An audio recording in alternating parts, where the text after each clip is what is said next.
మార్పుతోని తెలంగాణ ఎలుగుతున్నది, దొరల పాలన నుంచి విముక్తైనదే.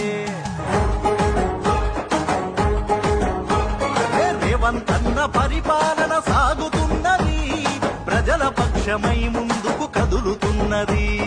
రైతన్నల రాజ్యంపై పనిచేసే సర్కారు, పేద సాద జనమందరి బలమే మన కాంగ్రెస్. చల్ చల్ చల్ చల్ చల్ చల్ చలో